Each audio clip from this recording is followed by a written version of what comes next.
Alright guys, today we're diving into, wait, hold up, this isn't my usual setup. Why am I in Bobbity's ship? The next fighter is Majin Bird. You shall now face Goku, Gohan, and Vegeta. Oh no, I'm not fighting them. What am I supposed to do? Run? Hide? Wait, how did they even find me?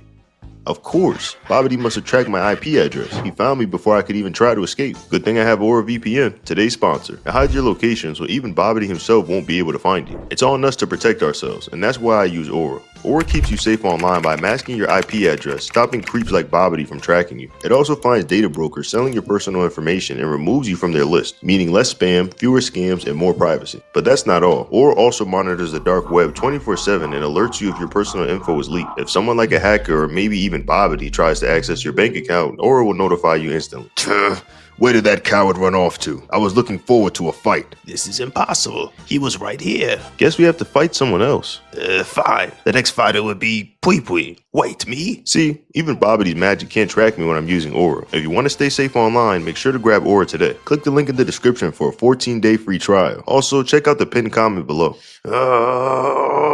Trust me guys, if Bobbity can't find me, neither can hackers. With Dragon Ball Daima nearing its end, I think a power ranking video is very appropriate. I've already did one on Dragon Ball Z's Buu Saga and the manga version of Dragon Ball Super. Be sure to be on the lookout for when I do the anime version. It's definitely going to turn heads. Dragon Ball Daima introduces us to a lot of unseen modules within the demon realm, most of which are actually insanely strong. Some of them you can actually argue make it into early parts of Dragon Ball Super. In this video, we're going to be ranking them from top to bottom, so without further ado, let's get into the video. Coming in at number 1, we have Ultimate Porunga, the demon realm's dragon. Even though he looks like a recoloring of Porunga shown in the original series, he's far beyond that guy. Upon his first introduction, we see the guy casually flick away Super Goma as if he was nothing, someone who will rank pretty highly on this list, mind you. This would also by extension make Neva the strongest as well. We learned in the original series that the Eternal Dragon's abilities are tied to their creator, which is why when Oolong asked Shenron if he could defeat the Saiyans, Shenron said that this wish isn't possible because he was made by Kami. Neva is the one who created the Demon Realm Dragon Ball, so the dragon's power by extension should be based off of his. And honestly, I'm not surprised that he would be this strong. With the ability to reset the Dragon Ball's time restriction after use, creating virtually indestructible barriers to separate the Demon Realm as implied by Shin when telling Goku that they couldn't bypass them, even though Shin seen a full power Super Saiyan 3 Goku in the Buu Saga. This gets pretty concrete backing later on as well when Goku says himself that he was gonna die after almost falling into it. He also was the creator of the Tamagamis, beings who put fear into anyone looking to use the Dragon Balls. And last but certainly not least, he basically gave Goku Super Saiyan 4. He might not look like it, but the old timer is at the top. Next on the list we have Super Goma. That's the name I've given him anyway when he's in his Jiren form. It's stated on the Dragon Ball Daima official website that Goku and his friends face off against the strongest enemy, Goma, who has obtained the dreaded third eye. Because of Daima's placing in the Dragon Ball story taking place 1 year after the Buu Saga, this would make Super Goma stronger than the likes of Kid Buu, who in the anime continuity is implied to be the strongest version of Buu. Someone who Super Saiyan 3 Goku couldn't defeat, who just in his Super Saiyan state is implied to be not only stronger than Ultimate Gohan, but Super Buu as well. Since Daima more than likely won't have a manga, its connection to the Dragon Ball Z anime would make more sense. In the anime, there is a filler scene in Buu's body where Goku beats a copy of Gohan stated in the Daizenshu to be as strong as the real Gohan. In another scene, Goku tells Super Buu that with the power he still currently has, he would be able to kill him, to which Super Buu agrees, but is unable to do so because he's immortal while inside his own body. Goma with the power of the third eye would surpass all of this, and when he's in his giant form, he's even stronger than a post-Buu Saga Super Saiyan 4 Goku. Currently, we're unaware of how strong Super Saiyan 4 Daima makes you, but if it's comparable to Super Saiyan 4 from GT, it's possible that the multiplier is near fusion level, making the third eye that Goma uses a possible fusion plus level artifact. Next on the list is Super Saiyan 4 Goku in his adult form. Despite being stated to be still weakened in this state, he's able to hold his own against the vastly overpowered Goma. It's important to remember that each time Goma is overpowered, his eye not only restores his stamina, but also significantly enhances his strength, allowing him to keep up with his opponent. At this stage, Goku is battling a version of Goma who has received multiple power boosts from his eye, making their fight highly competitive. The only reason Goku falls slightly behind is due to his lack of infinite stamina, as fatigue gradually takes a toll on him. Right below Super Saiyan 4 Goku is Super Saiyan 3 Adult Vegeta. When he faced Goma, he delivered the most dominant performance against him yet, proving without a doubt that he was in fact stronger. His attacks overwhelmed Goma, showcasing his superior strength. However, the main drawback was Goma's seemingly endless stamina. While Vegeta started off with a clear advantage, the high energy consumption of Super Saiyan 3 eventually caused him to tire. As a result, despite being the strongest fighter, he was unable to secure a victory, placing him just below Super Saiyan 4 Goku in overall effectiveness. The next 3 spots belong to Goku, Vegeta, and possibly Piccolo. While there's little debate about Goku and Vegeta's placement, including Piccolo might seem like a bit of a stretch. We know that when they were turned into kids, their power was diminished far beyond more than expected. In fact, adult base form Vegeta performed better than Super Super Saiyan 4 Kid Goku, as he was able to hold his own against Goma before the eye granted another power boost. Given this, it's reasonable to consider that Piccolo may be also significantly weakened. However, I personally don't believe he would surpass Super Saiyan Kid Daima Goku or Super Saiyan 3 Daima Vegeta, among others. Which brings us to the next person we have on our list, Super Saiyan 4 Goku. Again, it's pretty unclear how strong this form actually makes you, but it's clearly way above the likes of Super Saiyan 3. When watching the fight between Super Saiyan 3 Goku and Goma, there is a clear difference. Goku is able to land some blows on him, but ultimately loses without too much pushback. Super Saiyan 4 Goku, however, dominates Super Goma and backs him into a corner where he needs to get another insane power up from the third evil eye to close that gap. Again, we aren't sure how strong this form actually makes you, but at the very least, it's much stronger than 400 times base, and at the very most, it's below the original Super Saiyan 4. Goku in this form, however, far outscales the Buu saga, and he and Goma should be able to reach entry levels of Dragon Ball Super. The next will be Super Saiyan 3 Goku.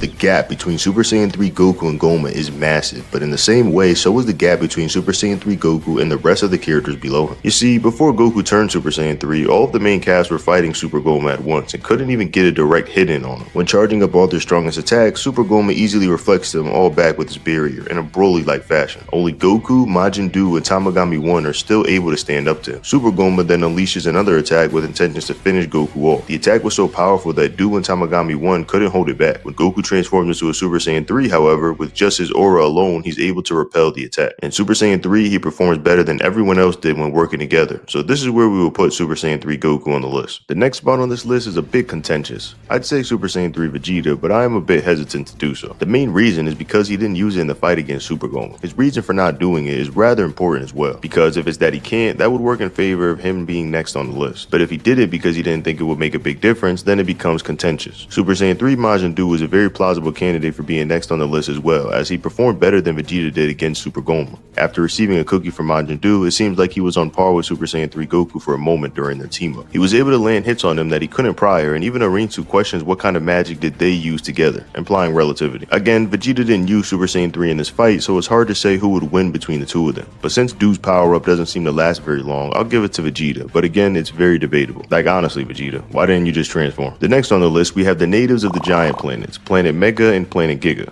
Even their children are formidable enough to make Goku have to use Super Saiyan to simply stay alive. Neva says these are the most dangerous planets in the entire demon realm, and even the Supreme Demon Kings and Gandamare never approach. This is pretty crazy since we know that the third eye was used by the former Demon Kings, and the Gandamare have weapons that can pressure and kill even base Goku and Vegeta. It's possible that the third eye could adapt to these things, but they're so feared that no one tries it. You can even argue that these guys and the ones that I have below them can be moved up to even above Super Saiyan 3 Goku and Majin Buu, depending on how you interpret Goku's statement when fighting the giant sea squid, which he says they aren't strong enough to fight it right now. If you interpret this as full power Super Saiyan 3 Goku can't fight it, then move them up the list. I personally don't think that's what Goku was talking about, and more so meant that now that they're kids and not warmed up, they can't beat it. When Vegeta first turned Super Saiyan 2, he was able to escape the mouth of the monster, and Goku soon after that said he just got the warm up he needed. Then later we see a child version of the Mega Giant eating those same squid that gave Goku and Vegeta some issues. Apparently their kind catch and eat those kind of kraken like we do fish, so that would scale them way above. I'll let you guys decide if they're stronger than the Super Saiyan 3 boys or not. Next up, we have Super Saiyan 2 Goku. From what we understand, the Tamagamis are always noted to be the guardians of the Dragon Balls and have never been challenged, aside from some gunslinger 20 years ago. There isn't any implication, however, of their strength when being compared to each other, despite which demon world they're in. You could make the case, though, that Tamagami 2 may be the weakest one since he seemingly wasn't able to access his powered up state without the assistance of Neva, whereas Tamagami 1 and 3 did it on their own. Goku showed the most dominant performance, to the point where the guy just gave up really, and barely even fought him in Super Saiyan 2. When Vegeta became a Super Saiyan 2, he was able to get the upper hand on the Tamagami in his base state, but once he used his light bright form, he outpaced Vegeta and forced him to use Super Saiyan 3 for the victory. Majin Buu was able to easily overpower Tamagami 1 after getting his candy boost. Thing is though, it really was that candy boost that gave him the victory without a shadow of a doubt. It's hard to say that he would have won without it, so I'll put Super Saiyan 2 Vegeta below Super Saiyan 2 Goku, Tamagami 1, 3, and 2 in their light bright modes, but above Majin Buu. Unless of course he gets his candy buff, in which case he'd be above Super Saiyan 2 Vegeta. The 3 base Tamagamis would be next since Goku and Vegeta needed more than Super Saiyan 2 in order to beat them. Next up we have Super Saiyan Goku. When in Super Saiyan, he's pretty easily above Tamagami 3 and easily beats Glorio in their battle. Super Saiyan Vegeta would follow after, and possibly Goma in his base state. Now Goma's placing is a bit contentious here since we never actually seen him do anything about the third eye. However, if Glorio himself was strong enough to beat Goma in a one-on-one, there wouldn't be any need for him to use Goku and company to overthrow him, as he could just do it himself. So he has the right to at the very least be stronger than Glorio, but weaker than Goku and Vegeta. Next on the list is base Goku and Vegeta, then Glorio right after. Glorio did pretty well in his fight with Goku before Super Saiyan, but even when Goku had his hand behind his back, he couldn't land a single blow. Vegeta, even though weaker than Goku, should be relative or at the very least closer than Glorio, since he performed better in their fight as adults in episode 1. As for our last three, we have Piccolo, Shin, and Majin Ku. I've always been of the view that Piccolo was stronger than Shin, and Majin Ku is at the very bottom. Now, it's possible he's stronger than Shin and Piccolo, but he really hasn't done enough for me to say that. What I can say though is that he did worse against the Tamagami than base Goku did, so he's certainly below him. These three I think you can swap around a lot, but Majin Ku would definitely still be at the bottom until proven otherwise.